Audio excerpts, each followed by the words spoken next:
Hi everyone, this writing tutorial is for body paragraph number 2 with the Walk to Moons theme essay that you are currently working on.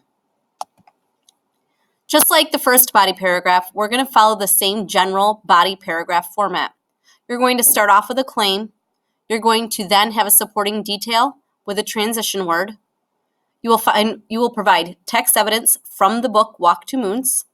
You will then explain that text evidence, and then you will provide a conclusion. First thing we need to do, though, is we need to look back to the task and ask ourselves, what is this body paragraph going to be about? Remember, body paragraph 1 was explaining how one of the themes applies to sale. But if you look at the red arrow with the pink box, or I guess it's a pink arrow, you're going to notice that this paragraph is going to be doing two things. You're going to be explaining a shared experience and how it changes sale's attitude toward another character. Okay? So when we look at our topic sentence, we're going to do two things. The first one, if I can get my little presenter view here, the first one is explaining the shared experience and the connection, and explaining how it changes sale's attitude toward another character. Okay, so you're going to want to find a way to combine both of those sentences, all right, or both of those ideas, shared experience and changing attitude. For our all summer today example, you'll notice that it's just a general statement about Will and the children make a connection, so there's the connection piece, with Margot that changes their attitude. Okay, so there's the idea that they're sharing a connection or sharing an experience and changing their attitude. You don't want to answer that question right now. You just want to keep it a simple, generic sentence, okay? The next thing you're going to want to do is you're going to want to add your supporting detail, and you're going to start off with a transition word like to begin or to start or first of all, okay? But this is where you're going to actually address the first part of your claim. You're going to tell us what the shared experience is. Okay, so to begin, Sale has a shared experience with somebody, and it is this. Okay. If we look at this, you'll notice that you'll have your transition word, and then it talks about the shared experience of the son. Okay, and there's a little bit more detail added on there.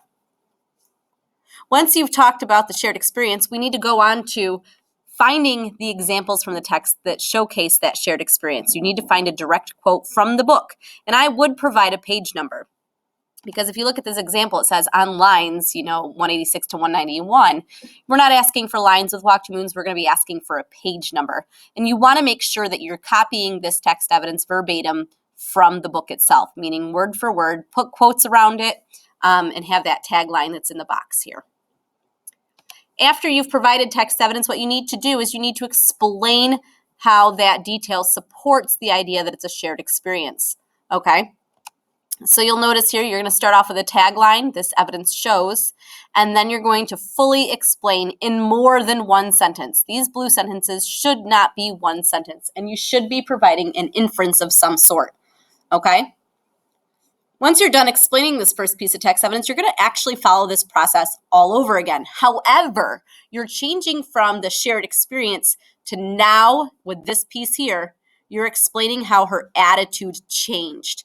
Okay, so you've given me the shared experience. Now I want to know, how did Sal's attitude change?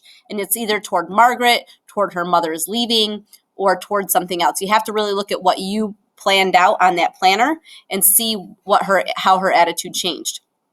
Once you find the attitude changing piece, or you write that down, you need to then provide text evidence that backs that statement up. Okay? So whatever text evidence you choose, you have to show that her attitude has changed.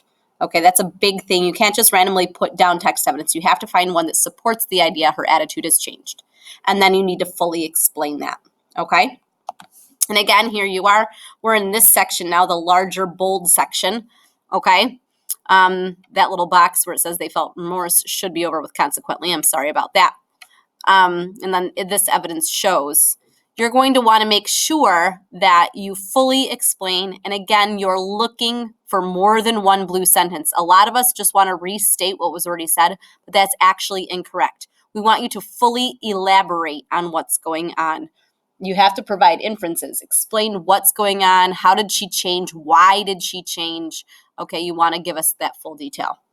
Once you've done this process, you're going to finish your paragraph with a concluding sentence. Okay, it's basically a conclusion. You're going to find a conclusion starter word, and you are going to summarize what you just talked about.